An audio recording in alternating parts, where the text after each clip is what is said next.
Yeah, I'm Sam, and for Julia this week, along with Julia and Matt. It just looked cold out there this morning, but not nearly as cold as we woke up to yesterday, which is good news. We're out of the negatives. Yeah. There's no more dashes on these weather maps. Good. So That's a win. That's a huge win. And you guys felt it too. Oh, I mean, yeah. it's still cold, but it feels a lot better. Yeah. We're 20 degrees warmer than yesterday. And it's real calm, too. Not real It is. windy. And I don't know how long that'll last, but we'll enjoy it. I think this afternoon it'll start to pick up. It'll be out of the south, but it's out of the south to get Okay. us warmer. Okay, So bringing up that nice Florida air is That's what you're right. telling me. we're trying to. Okay. A little taste of Florida. Florida right now is sitting in the upper 70s, so can they just share a couple degrees? That's all we're asking. Not a big deal.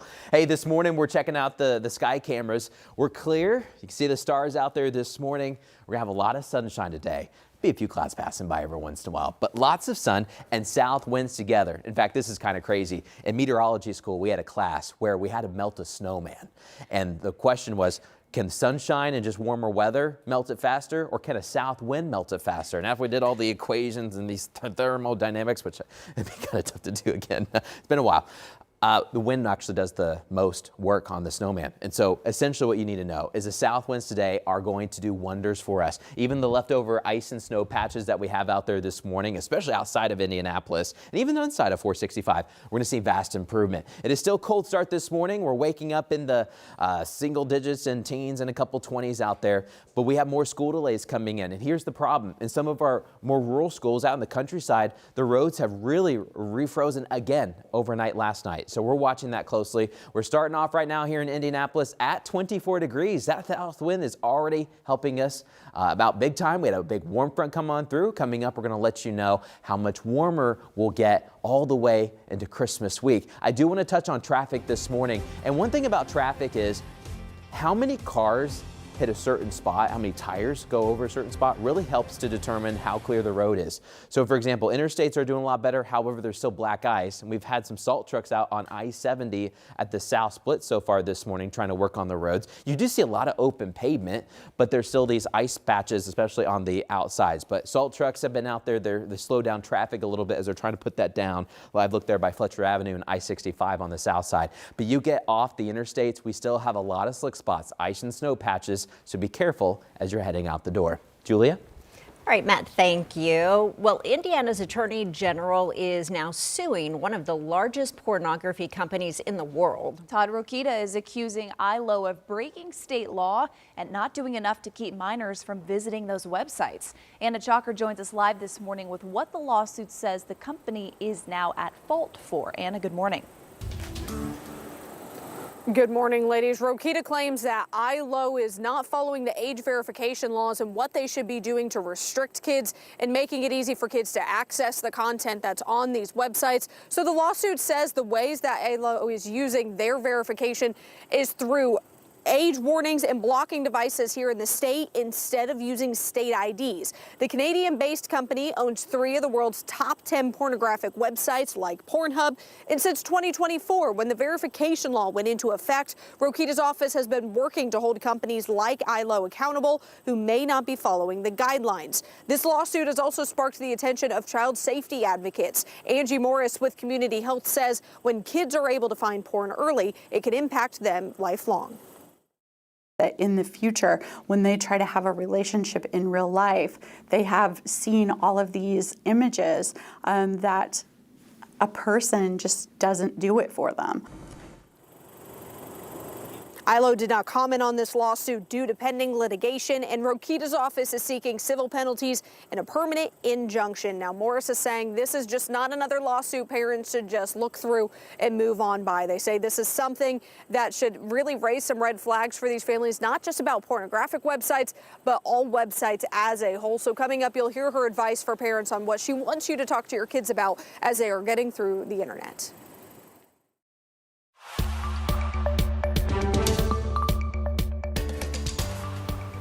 In just a few hours, an 18-year-old man is due in court on charges of murder and arson. Jaron Morgan is charged with murder, robbery, and that arson charge, accused of shooting his own father and his father's girlfriend on Thanksgiving Day and then setting their home on fire. This happened near 38th and Arlington. His father, Courtney C.J. Morgan, died at the scene. Megan Wikerson died in the hospital. The family of a local police officer waiting years for justice for his murder received stunning news as they continue to wait. Yeah, a Madison County judge just ruled Carl Boards II is not competent to stand trial, at least for now. And this decision is already drawing strong reaction. Marina Silva is in studio this morning with that reaction, what this means, and what comes next. Carl Boards III is facing the death penalty and several other charges, including the killing of Elwood police officer Noah Shanavez.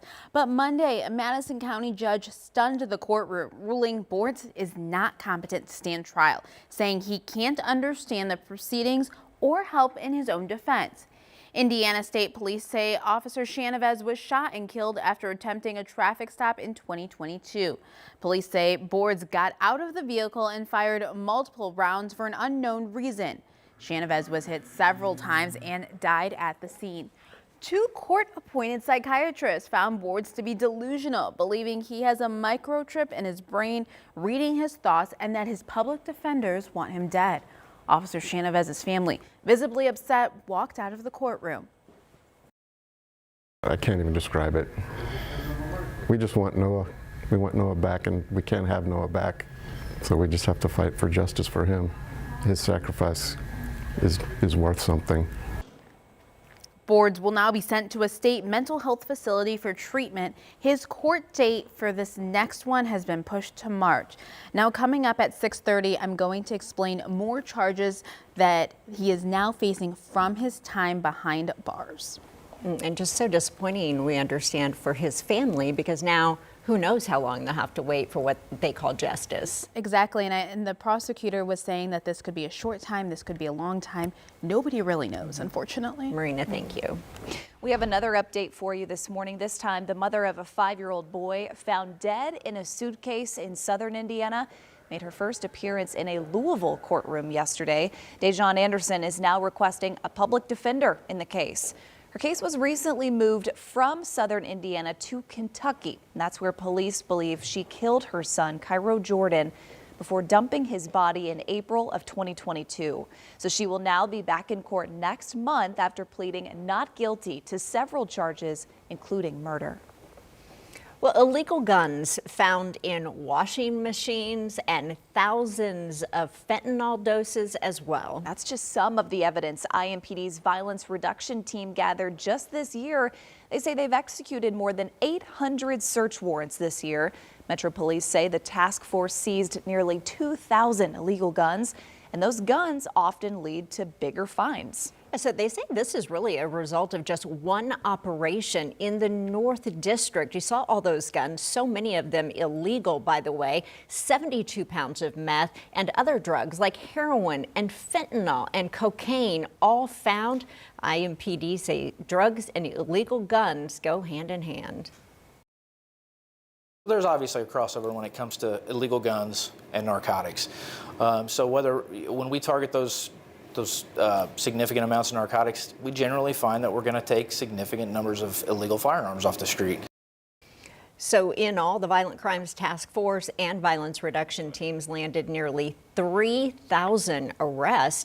They also recovered more than 100 and stolen vehicles. So great reaction coming out of that new formed task force.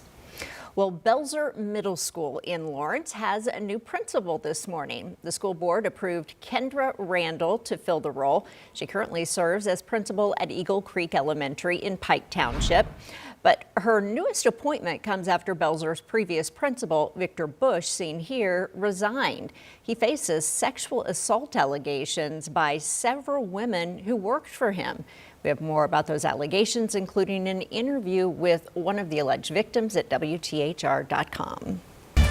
Coming up on 6:10, last week when the surprising news came out that Martin University would close its doors at the end of the year, dozens of employees there were told their jobs were safe until at least the summer. Right, but that changed unexpectedly for them yesterday when they actually showed up for work to be told their jobs are actually gone now. A letter given to staff Monday cites ongoing financial challenges, but not performance. It also said workers will be paid for hours worked and unused vacation time. But we talked with one employee. Corey Amick says that's not what employees were told, and many just can't afford to wait. I'm facing being homeless 3 weeks from now. That's a scary thing to face.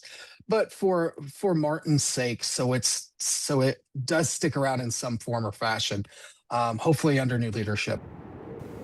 Now, he says the impact reaches far beyond staff and students, affecting the entire community here.